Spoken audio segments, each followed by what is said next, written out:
Welcome back to Final Fantasy VII Rebirth on Gadabud. I'm thrilled you're here. This is part 2 of my spoiler-free Corel Completionist Guide video, and we are picking up where we left off, starting the Gold Saucer. Now, in these videos, I do not cover directly how to do the main story scenarios. I am covering everything else around that, or anything of interest that's kind of off the beaten path. So by following along with this video, we are going to get max rank in almost every minigame or optional piece of content that we can find here, and I'm going to show you how I did it. By the time you leave this video, my characters are around level 38. I've got a ton of materia, a ton of extra stuff, and I am very prepared for what comes next in this game. Right after entering the Gold Saucer in the staff room, we have this. Oh, healing materia. Alright, whatever. You need to progress in this story until you wake up from your nap in the haunted hotel, and we are going to go around and knock out all of the optional mini games and what have you in this area. The very first thing I did was head straight to the Battle Coliseum, and you're locked in at this point with one character due to story decisions, and there is a set of 4 two-person battles that you have unlocked. And the first 2 are level 28, which is about the level that you would be, and then the next 2 are 39 and 40. And to even battle them, you need to have done the classified intels in the Grasslands and Junon. Now, those second 2 battles are very, very difficult. They took me many tries, but I was able to pull them off. I don't put a huge emphasis on doing these immediately, though, because if you are unable to win, it may be because the character you're stuck with just doesn't do well in the fight, or you are just not high level enough, and you can always gain levels and come back later. But if you can pull off doing these 4, you're going to have a massive level creep, and I went from like 28 to like 33-ish immediately from doing those 4, and I would highly recommend it if you're able to do so. Time to start talking about the Gold Saucer minigames. I wanted to start with the one that I probably had the most fun playing. The first minigame that I'm going to show you reminds me a lot of Star Fox 64 as a kid, and I like this one a lot. It's fun.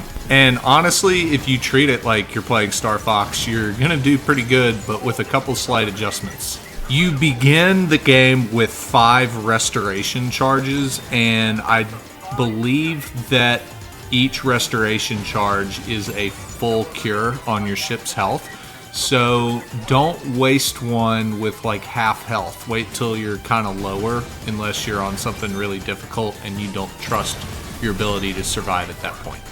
The other currency that you have are proton bombs, but they regenerate much like ATB from doing regular shots, and you need to use these very frequently. If you're a Star Fox player, you want to conserve bombs at all costs, but on this one you get them back so quickly, you want to just fire them away very strategically. Be smart about it, but use them. They're no good when your meter's full. What are you saving them for? Now, famous last words here. There is no accuracy check here, so you should be firing regular laser shots pretty much constantly. And then my last bit of advice here is don't let a ship fly away undestroyed. You only get a finite number of ships. You need to destroy all of them. When you feel like you're running out of time to destroy a ship, that's the time to unload your proton bombs. And then when you're fighting this boss at the end, you can prolong finishing it off to try to kill a couple extra ships if you're short of the magic number to get you over the hump. And here comes that boss I was talking about. Just focus on destroying as much as you can around this thing. This will make or break your run. In a perfect world, you're going into this boss after a flawless performance with everything destroyed so far, but things happen and you can still probably win if you missed a couple ships. So good luck. This isn't too bad. Have fun with it.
If I didn't know better, I'd say you've done that before. The bite game is back from the original 1997 Final Fantasy VII.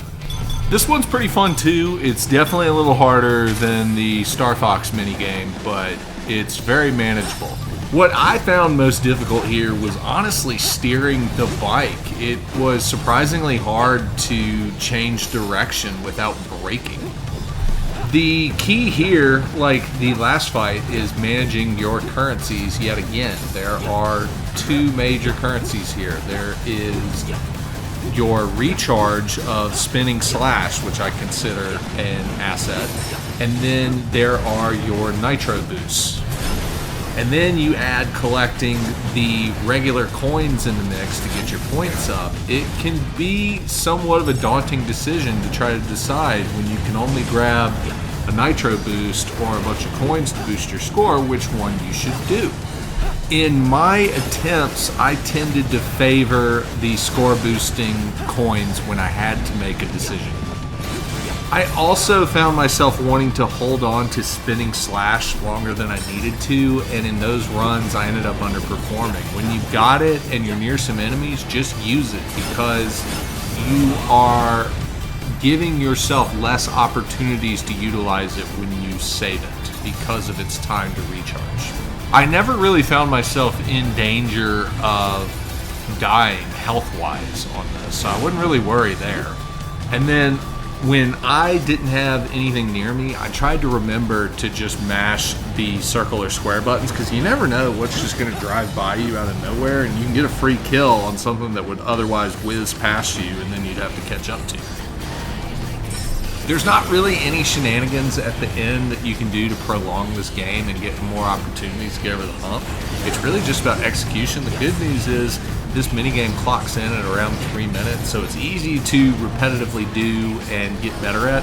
You'll get the quirks down on the steering and you'll start to be more effective there, but use your nitro boosts wisely to catch up to groups, and good luck. This is pretty fun, not too frustrating. I enjoyed it. Good addition to the game.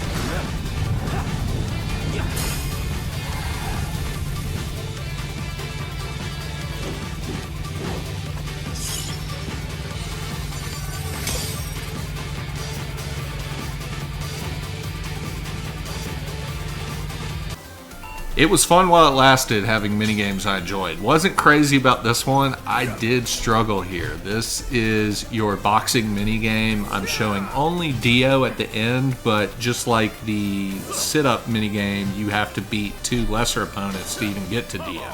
The concepts are all the same. It's just Dio's bigger, faster, and stronger, and more difficult to defeat. What makes Dio particularly more difficult than the others is the fact that even if you guess right on which side he's going to punch you from, you have to guess right on if it's an uppercut or a regular punch. So just hitting left stick, for example, isn't good enough. You might have to hit down instead. This fight is a little forgiving if you can jump out to a lead. If you see on this attempt, I almost blew it, but I had gotten out to such a good lead that things went my way at the end. It's another thing where you just got to practice, practice, practice. Eventually you're going to go off and get this done. Just don't quit. That's the theme with all of these. Just don't give up. Keep fighting.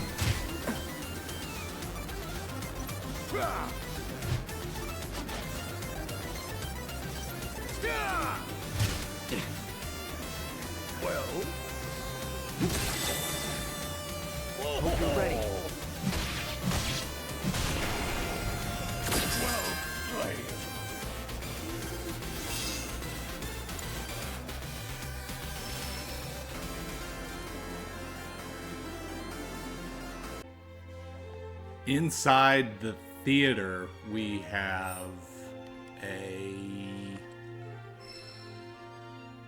3-star HP up materia. That's pretty good. When you feel like you've done everything you need to do in the gold saucer, go ahead and progress in the story. And we are going to the Corel prison next. And these things all take place there. After entering the Corel prison, the Dust Bowl, and you get control of Cloud, this is one of the first things you see. An Umbral Blade. Now, you'd think we'd be done with minigames now that we've descended from the saucer, but no, we are not. And this one's pretty tricky, but it's also very enjoyable and doable.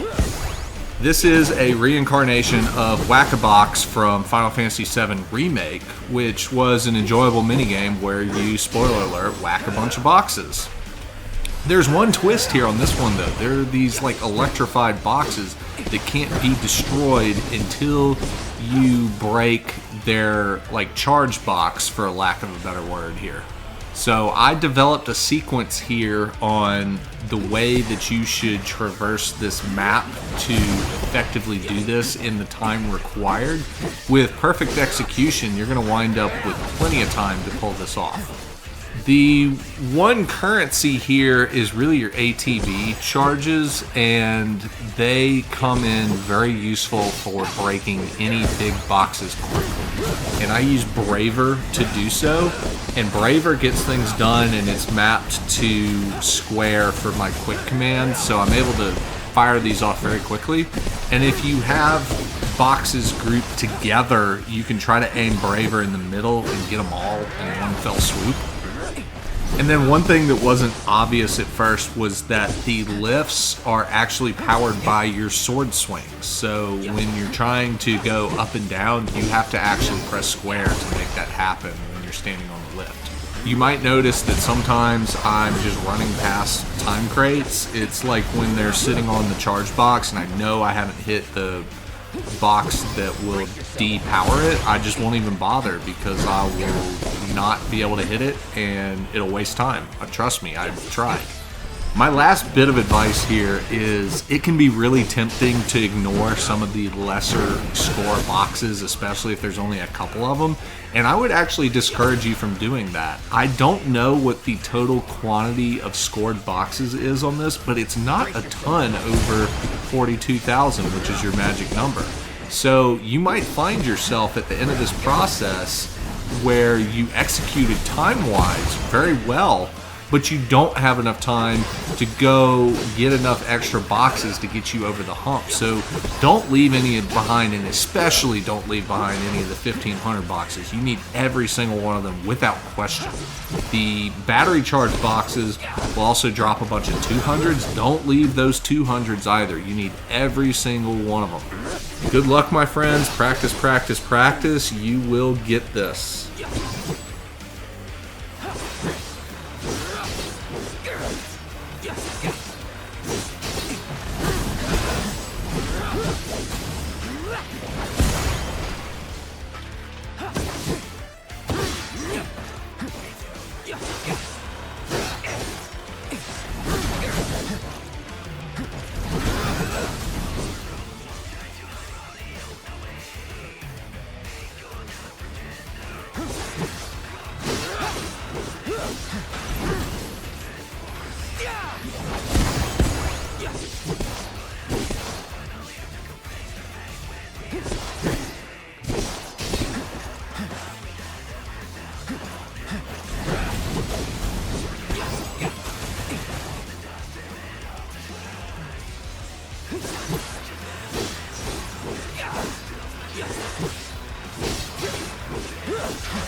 That was incredible!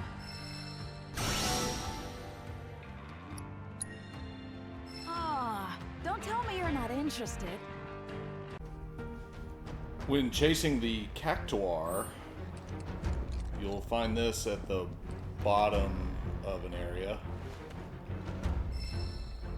Another HP up. After you've finally gotten out of the Corel prison and you begin heading southwest, this is actually a very missable weapon chest right here. New weapon for Barrett, the Vulcan Cannon. We've completed all the story. We've got the buggy. We finally have open access to the Corel region. It's time to do what we do, complete everything.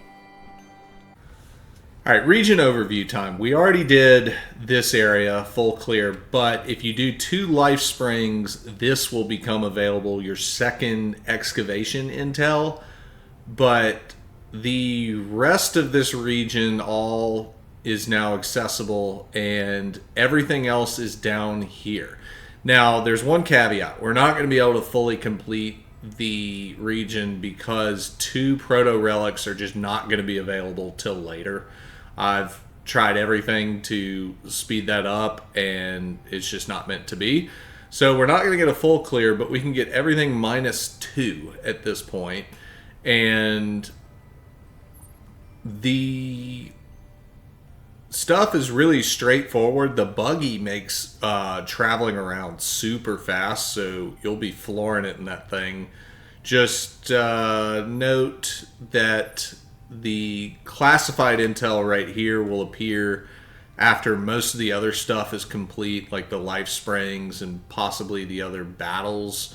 But this is really straightforward at this point now that we have full access plus the buggy. For the first time, this region involves a tower that's not just a simple ladder climb. You gotta go up side of that rock and use the grappling hook. So that's something new and different here.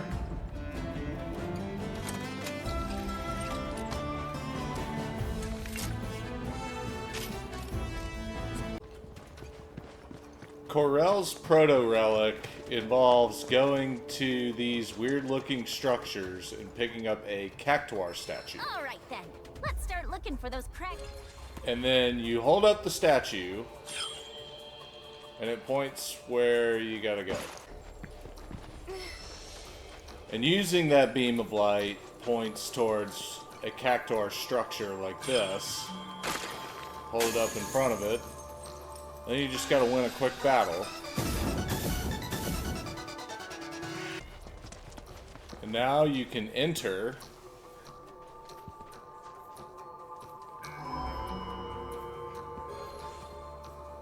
And we're still not done with minigames. Each proto-relic requires you to do a time trial against Cactuars as a predetermined character. There are actually 2 of these. I'm only showing the Aerith one. Let me tell you real quick about the Yuffie one. The reason I didn't show it is it's exponentially easier than this one. All you have to do is just spam Windstorm, and you're going to win. And you're going to win very convincingly. The Aerith one is a little more nuanced and will take you more attempts. And the key determination of success here is how well you dispatch the jumbo Cactuars, because there's a little bit of randomness that's involved here, to be honest, that's a little beyond your control.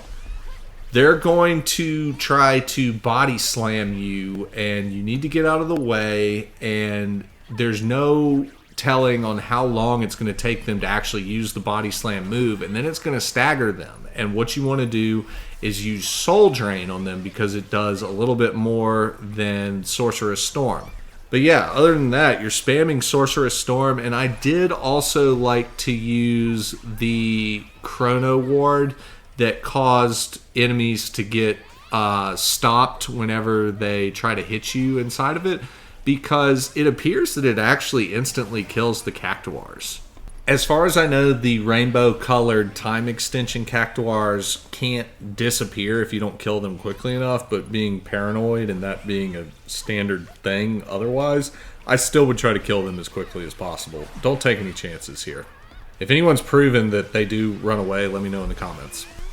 The last thing I'll say is what really stinks about this is you can't use magic, you can't use Aerith's ranged damage. It's like Aerith is completely handcuffed here, and that's what really makes this difficult. Good luck. This is our final minigame for this video. The rest of them will just be fun battles and tying everything up in this region.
hunt is on hiatus? For the time being. I'm afraid our only viable course of action is to await further instructions. Man.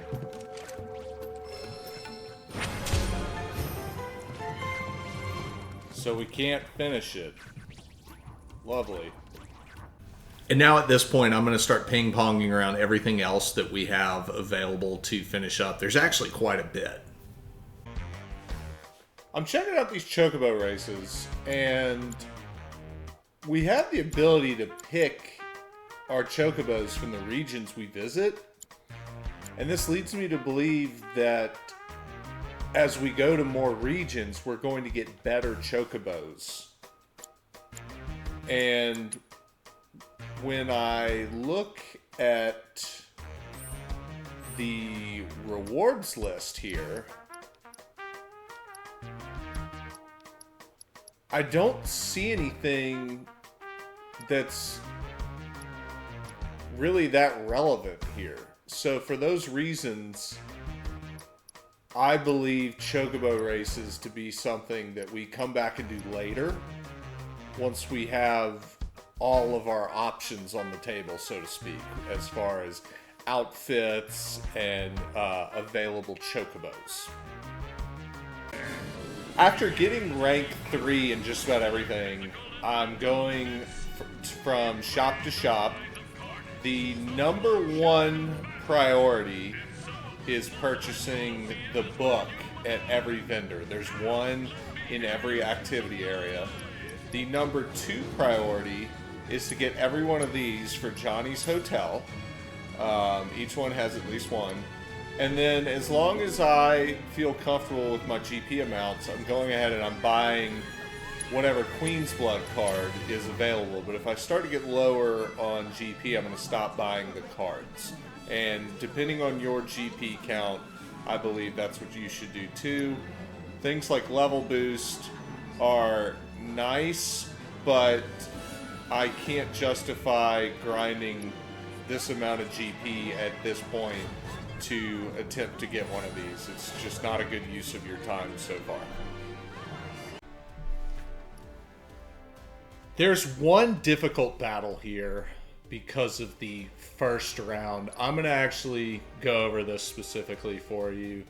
For the beginning, I use Barrett, Cloud, and Aerith. And then for the second part, Tifa, Red, and Yuffie. I still haven't used Kate Sith yet. I'll figure that out next chapter. And it's hard because there's these 2 Mystic Dragons, and they are a lot. And Aerith is going to be our MVP of this fight. But first, Barrett is also very important here. You want to use Steel Skin,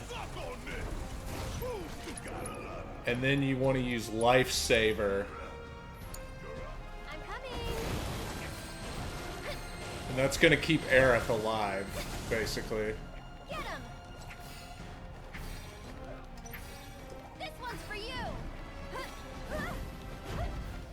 What the? Come on. This might be it.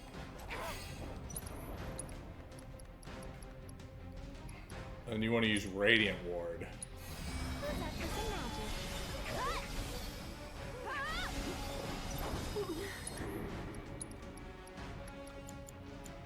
And drop a heavy Cure Bomb on Barrett. Take care of you. And yes! This one's for you. Get him.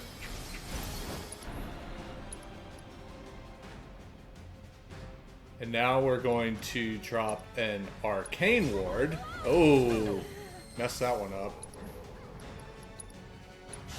Let the winds caress you. Let's try that again.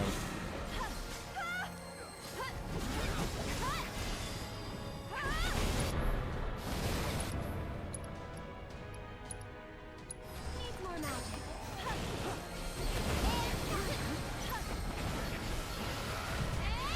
Alright, and now... let's see which one has higher stagger. They're about the same. I'm gonna go for A. Watch out for high winds. Here it comes. I think I got both of them on that head.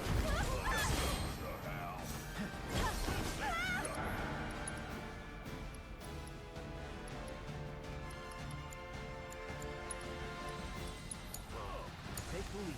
You need me, huh? Stay strong, okay? You can do it. Hey, deal with that. Here goes.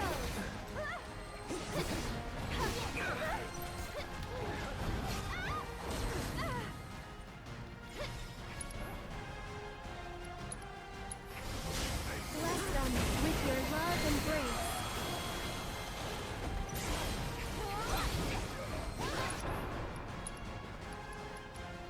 Basically, what you want to do here is A, stay alive, and B, Enjoy the ride. just try to shoot as many arrows as possible. For you.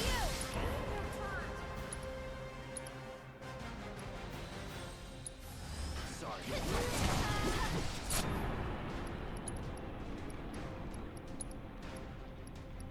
And then when it's staggered, you need to use it as an opportunity to get your MP back, because you're going to use a lot of MP.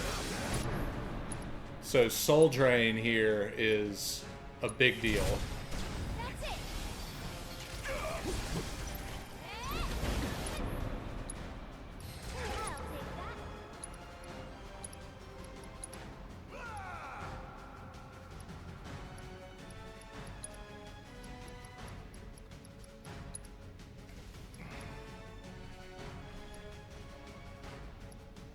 Hey, you ready? I'm going to have to give Aerith a break.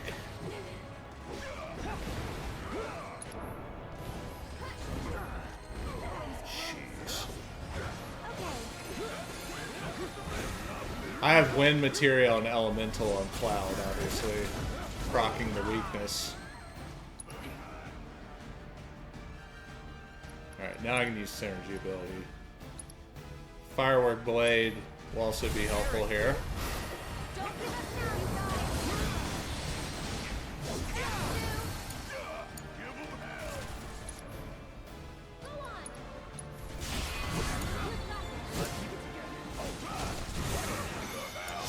You can do it. I got this.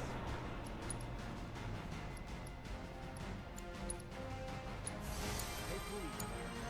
So it's my turn.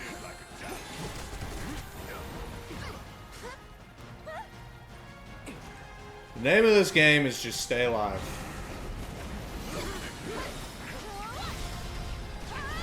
Why don't you leave it?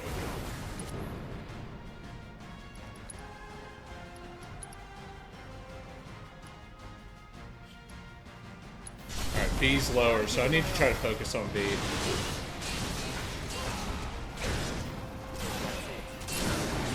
You're done. Finish it.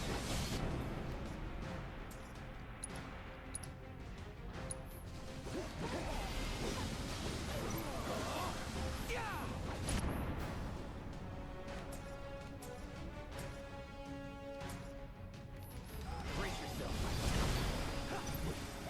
Keep it up. Don't you let up now. Looks like I'm close enough. Let's try to finish off B right now. Watch out for high winds. There we go. Here goes. It's your turn. Limits ready again. Ascension's such a big deal here.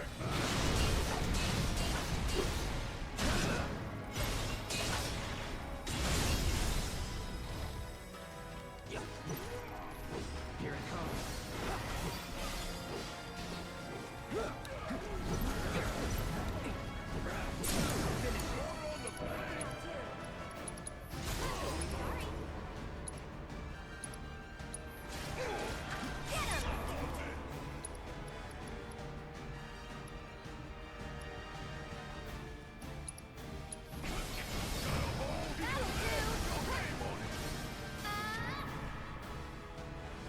I'll take that. And this is over right here.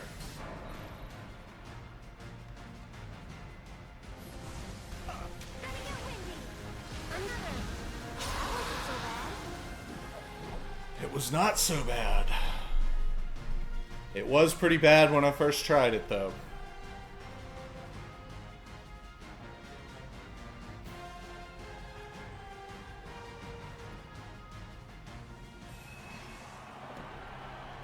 Now, on this one, Yuffie's going to be your MVP. You want to try to keep her alive at all costs. This is definitely your B team, for sure, but these are not as difficult. The first thing you want to do is use Lightning Ninjutsu. You press triangle, throw your weapon, then you start dealing weakness damage to it to charge ATB. I mean, it doesn't get any better than that here. And as the B team, I have like lesser materias on these people because those Mystic Dragons are something else, so gotta go heavy on Keep it together. keeping your HP high, just using lesser cures. Tifa's also great here. But Yuffie's gonna end up being like your main healer too.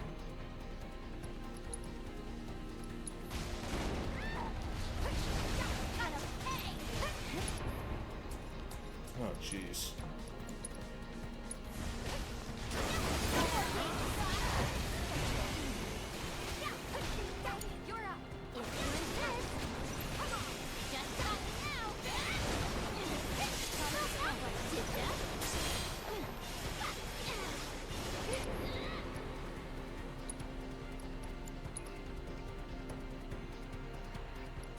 Yeah, we're good right now.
Then Rama is your MVP here.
should be pretty much over.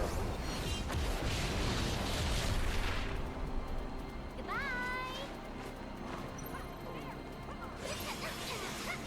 How do you like this?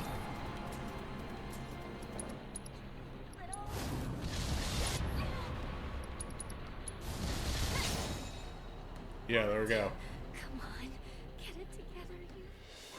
So, Let's not get ahead of ourselves. definitely on that level of the solo cloud battle against the two dogs, but it's very doable. Future Bud here to crown this as the hardest battle in the region. This is the final battle of the Underground Coliseum in the Dust Bowl.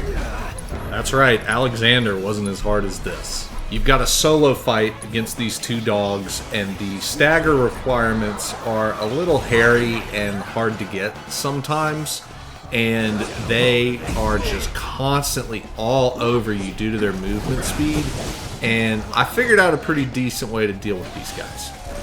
You want to keep one of them slept at all times and dispatch the other one as quickly as possible, because they're going to build sleep resistance if you let this linger, and you're also going to be more liable to screw up if you let this linger. And then the second factor here is when they use their special abilities, they'll like leave these like power-up orbs to be claimed later, and the power-up orbs will start to home in on one of the dogs like a couple seconds later, and you can intercept those orbs, and that is one of the main things that will determine whether you succeed or fail here. There is a massive difference between you being super buffed and these dogs becoming super buffed. So you'll see that I pretty much have my guard up constantly if I know one of those orbs is about to spawn. The top priority is getting it before the dog does. The pressure mechanic is when they play dead and then do an attack after playing dead, you need to dodge that attack. And it's RNG whether or not they even play dead to begin with. You can go minutes in this fight without seeing either of them do it. And so it's not a super reliable way to stagger, but when it hits, and boy, these melt quickly as a result. And this winning run was when that happened. Honestly, I don't even want to know how many attempts this took for me to iron out correctly. I did a very specific setup of materia to handle all of the intricacies of this fight. Now, I've said this several times, but if you can't get a win on this thing now, there's no shame in just coming back later and trying this again when you have gained more levels and materia. This isn't going anywhere, and unlike the other mini games, you can make life easier on yourself by just waiting.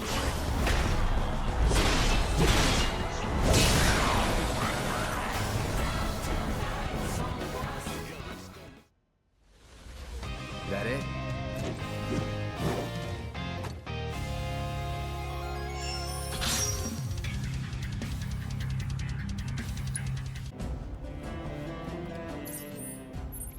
And then when you go to this marker for the Swindling Seminar, Don't know if you've heard, but there's a special monster named Test Zero in the Beast Battleground.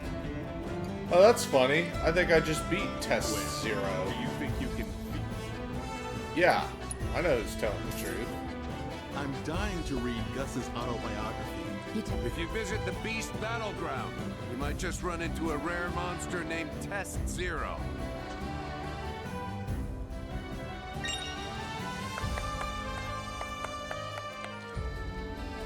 Congratulations!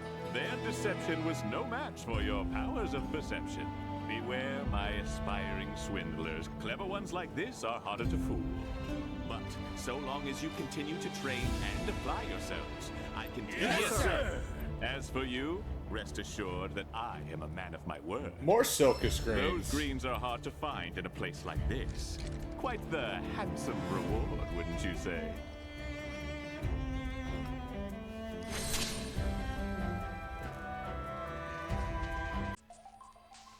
I haven't done any of the Chadley battles yet, but I want to do an overview of that. Obviously, we have Alexander. We'll get to that. You all know how this video is going to end.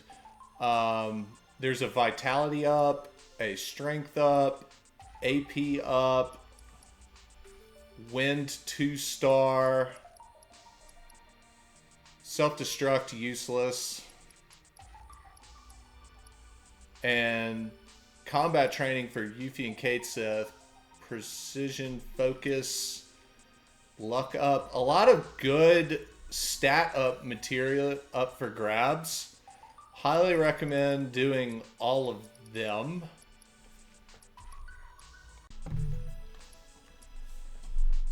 And then how else could this video end but hard mode Alexander? This will be my first attempt going in blind. Let's see what happens.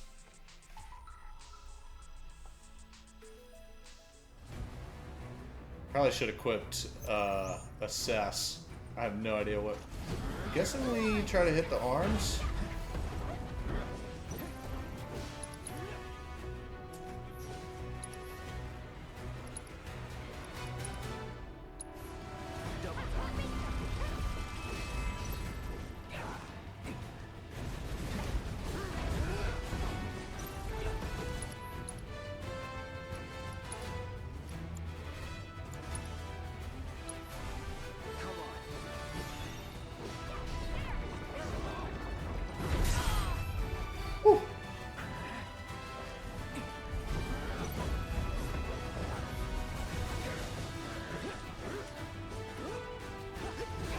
Now, historically, Alexander is a defensive, for the most part, summon. So I'm expecting some sort of invincibility mechanic. And I'm also expecting it to be a little lighter on the damage side, but at the same time, not a chump, you know? So I'm just targeting an arm because logic tells me that's probably a good idea.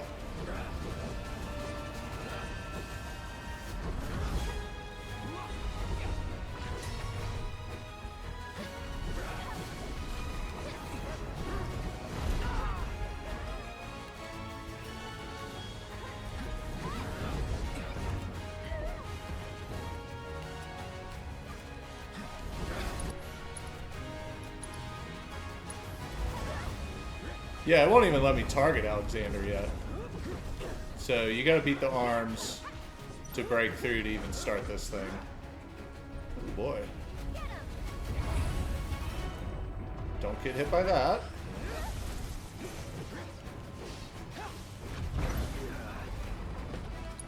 Yeah, his attacks are not doing a ton to me.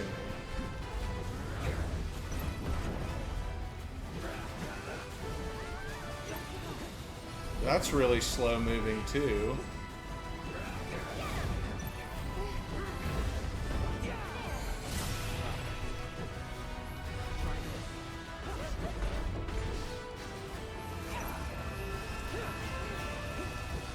Man, I think haste wore off just before I pressured.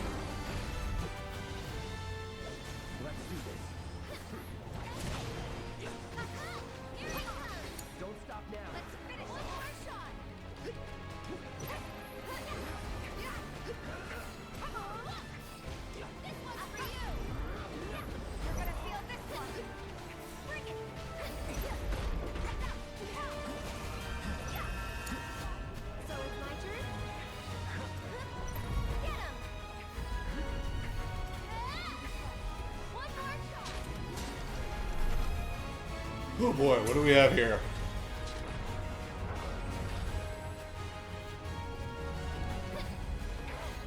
Alright, back to the arms.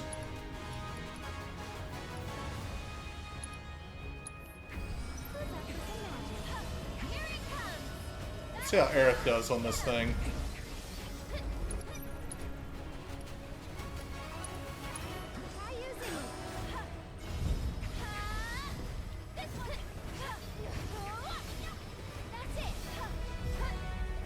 Don't want to get hit by that, whatever that is. Yeah, let's see. Yeah, That actually doesn't really matter.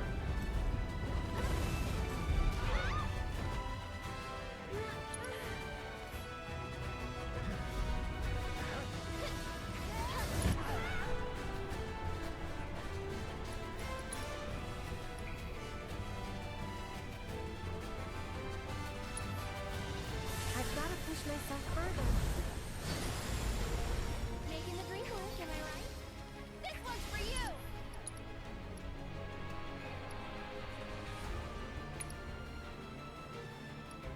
Oh, he just disappeared.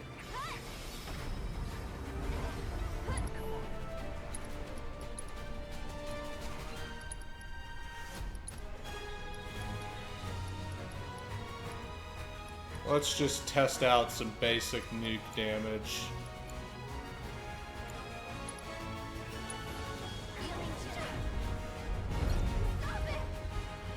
Ooh.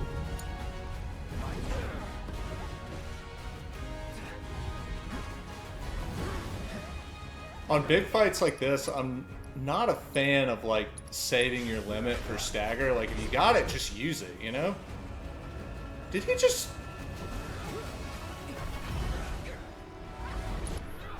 Famous last words, right?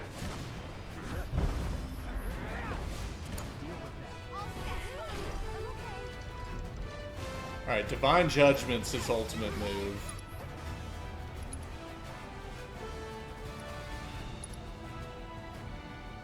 I want to get infinite MP and start super buffing.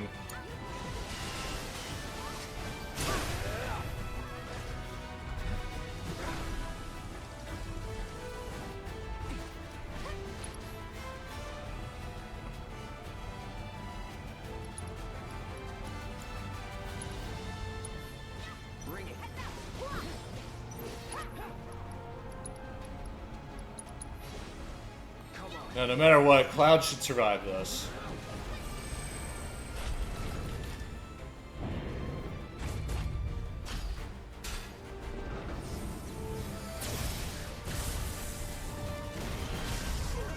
Yeah. And look what Aerith can do now. No big deal. Let the wind collect you.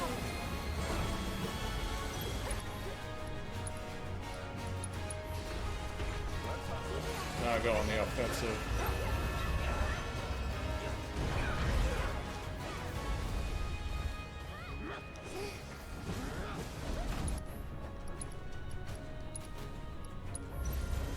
Double time.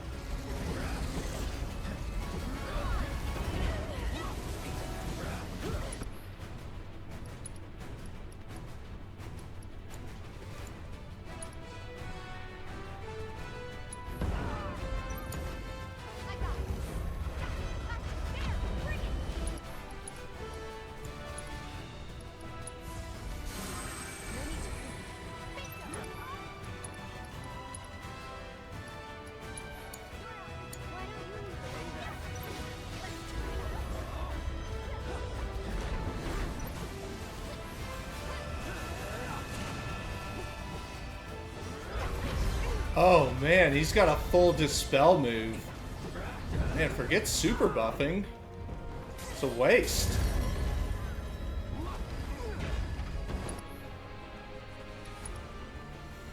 Oi.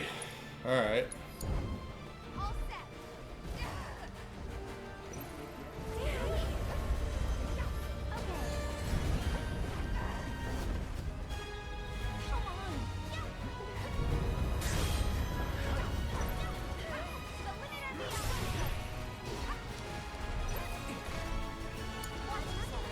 Another one, really?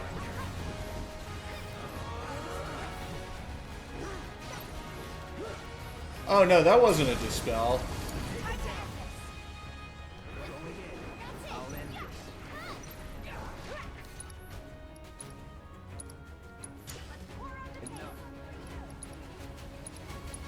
I think this is over, potentially. Woo! First try win. That was absolutely sizzling. Not bad. I think super buff did work. I think that I had so many buffs that it started cycling what it was showing. and I thought it got dispelled by one of those moves, but this is the easiest hard mode I've done so far. This is honestly easier than some of the Coliseum battles I just showed you. The 2 dogs, I had a harder time with that. So there's hard mode Alexander for you. Man, this video ended up being a way bigger project than I expected it to be. When you feel like you have satisfactorily completed Corel, you can head to this part in the southeast corner of the map and follow along this path in your buggy.